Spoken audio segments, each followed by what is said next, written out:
grew up in a storytelling family, telling traditional tales, and then went and got a PhD in biology. She combines now science-based telling to teach others and to learn. She's become a delightful storyteller and a favorite for us. I'd like to introduce Fran Stallings. Dr. Fran Stallings.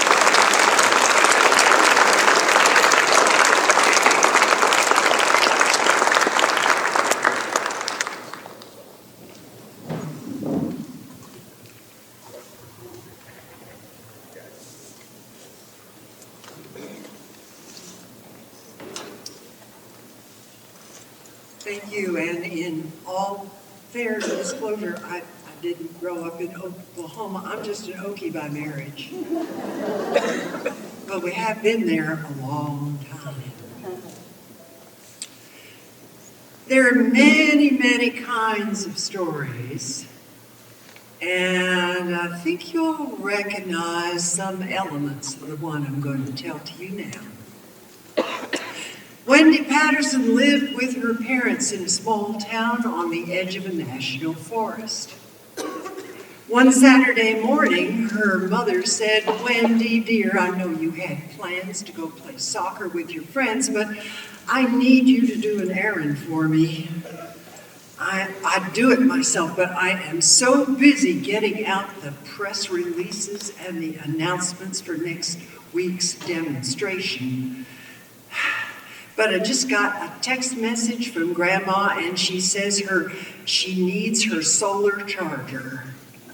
Her cell phone is about to run out of charge, and she said she left it on the table in her cabin. Now, do you know how to get to her cabin?" "Mother, we've been going there since I was a little girl. I know the way. I can find it by myself." "Well, we need you to go to the cabin and get the solar charger and take it to her." "But, Mother, how am I going to find her tree?" You see, Grandma Julia Hummingbird Patterson was a famous environmental activist, and she was camping up top of an old-growth pine tree in order to protest the fact that the government had granted a lease to the Evergreen Lumber Company to clear-cut old-growth forest. They were going to have a demonstration and all kinds of things. So she was up the tree. "So, Mother, how am I going to find her tree?" And her mother said, "She says that there's a map on her kitchen table with the GPS cord. Do you remember how to do GPS?" And Wendy said, "Mother, we worked on that last summer. I've got the app on my phone." "Very well, here's a backpack full of empty water bottles. I want you to fill them for her. You can put the charger on top and take it to her tree." So Wendy agreed. She got a handful of organic, vegan, purely organic type Lara bars, energy bars, and she put them in the pocket on the side of the backpack, and then she put the backpack on over her jacket, her favorite jacket, the one that Grandma had special ordered for her from Patagonia. It had 7 zippers, it had a drawstring hood, it was insulated with fiber fills made out of recycled plastic water bottles. And it was her favorite shade of green. It was perfect for bird watching with Grandma. She wore it every chance she got, which is why the kids at school had kind of given her a nickname, Little Green Woody Hood. But she put it on and slid on the backpack and headed out into the national forest. Now, Grandma's cabin was an in-holding within the national forest because the family had built it years before that area was nationalized, so they still kept it. It was a couple of miles inside, but she knew the way very well. As she hiked along the trail, she remembered all the happy summers she had spent with Grandma in the forest. learning to identify all the trees and flowers, the animals, the birds, learning how to wildcraft berries and nuts and all kinds of fruits, how she had helped to raise baby birds that had fallen out of the nest, and one year they even raised a couple of wolf pups whose mother had been shot by a poacher. She had cried when they turned them loose, but of course Grandma explained that's where they needed to live. That was their life.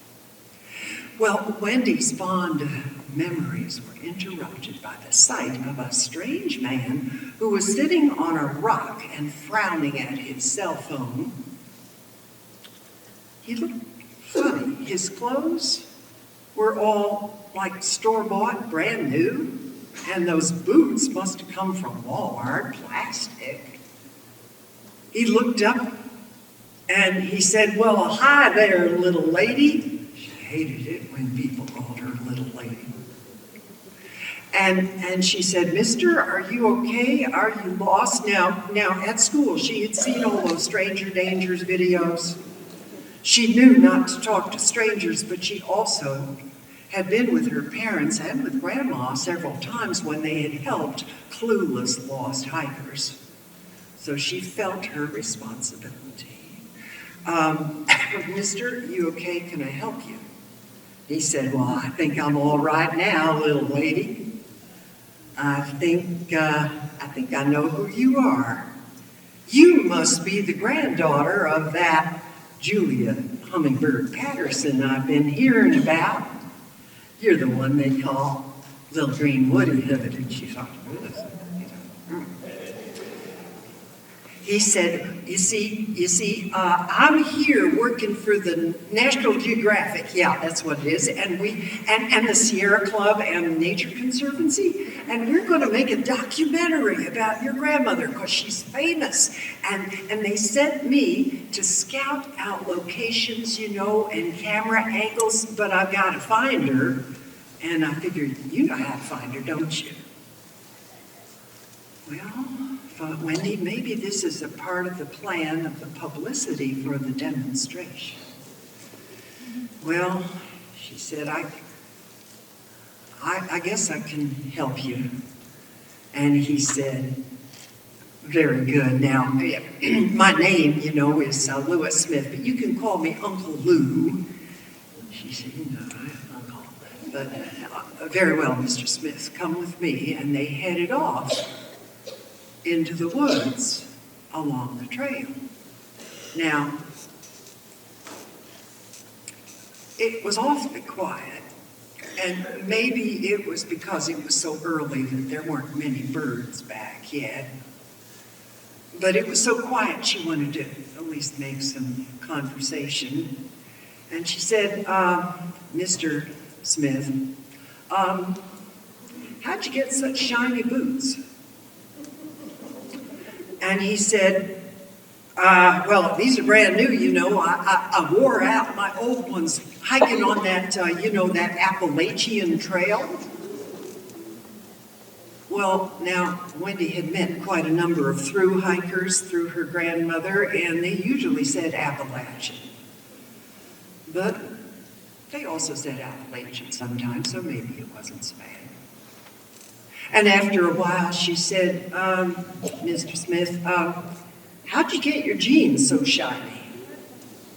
He said, I send them to the dry cleaner. They come back all pressed and starched, stiff as a board. They did kind of creak. You ever heard of anybody dry cleaning jeans? And finally, she said, Mr. Smith, how'd you get such shiny white teeth?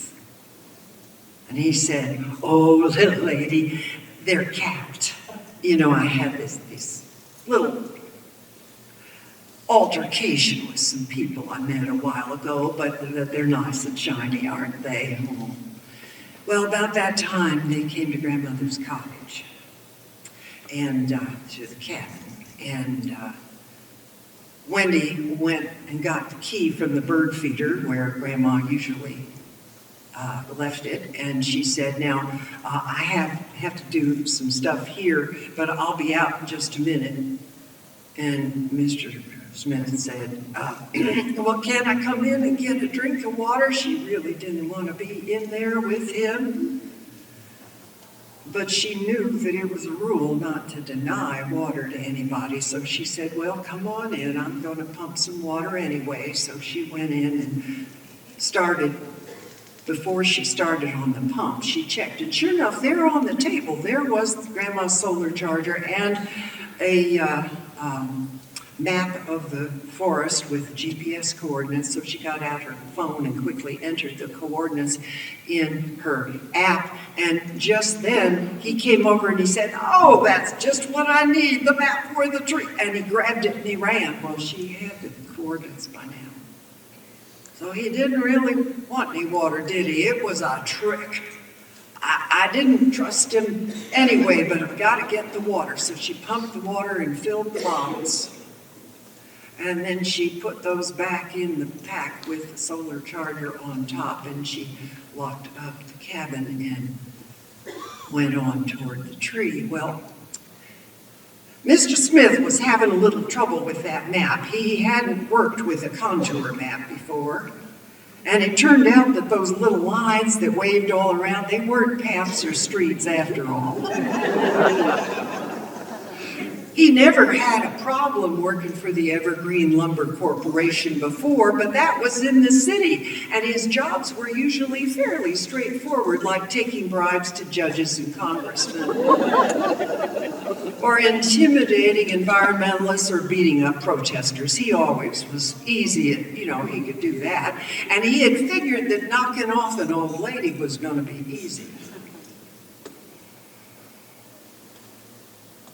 He wandered around some through the bushes and the brambles, and he finally looked up, and there was a tall old-growth tree with a platform in it and a tarp over it for a roof, and there were ropes, and sure enough, he saw a rope ladder up there, and he thought, now, if I can just get that old bird to lower down that ladder, I'll be able to climb up and arrange the little accident Evergreen's going to pay me for. He went to the foot of the tree and he called up, hello up there, Mrs. Patterson. And sure enough, a gray head appeared over the side of the platform. Who's there? Mrs. Patterson, I'm here. I've heard about you and I'm one of your biggest fans. And she said, well, that's good, dear. Come back next week. That's when the demonstration is. And he said, well, I told my friends I was going to get to see you, and could you just lower down that ladder, and I got to take a selfie with you, or they won't believe that I've actually met you. Well, just then, Wendy came through the bushes.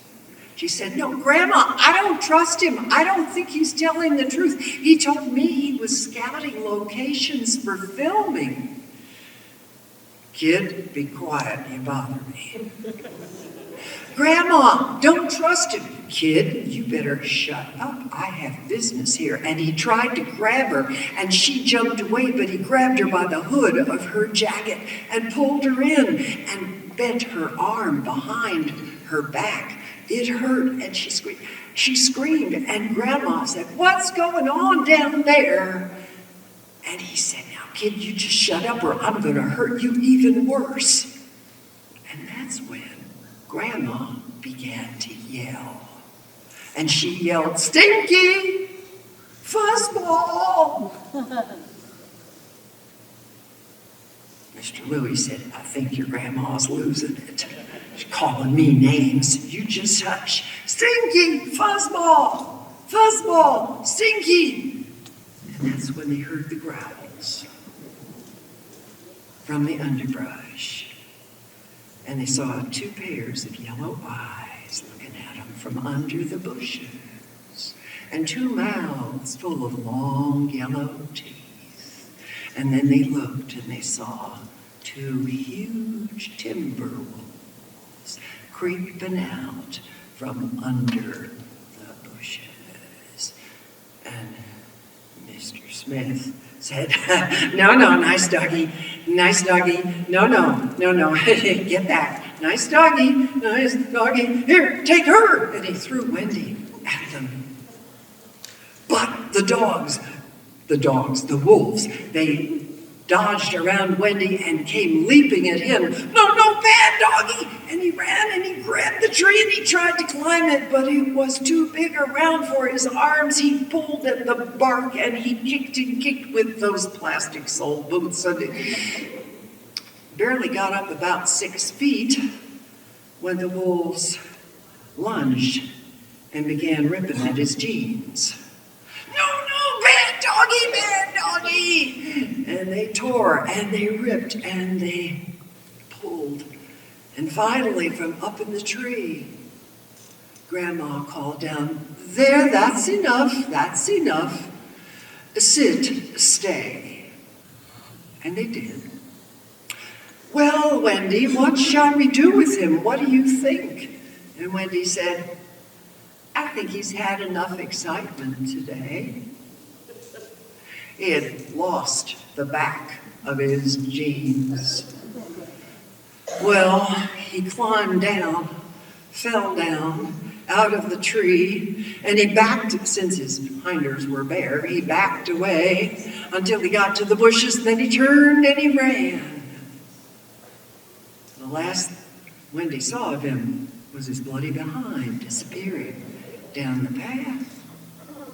Then she looked at the 2 huge wolves that had come to stand, one on either side, and she said, Fuzzball, I recognize you by that white spot on your chest. How big you've grown, and this must be your brother Stinky. It's so good to see you again. She reached in the pocket of the backpack and took out a Larabar for each one of them. Good doggy. And that's the story of Little Green Woody.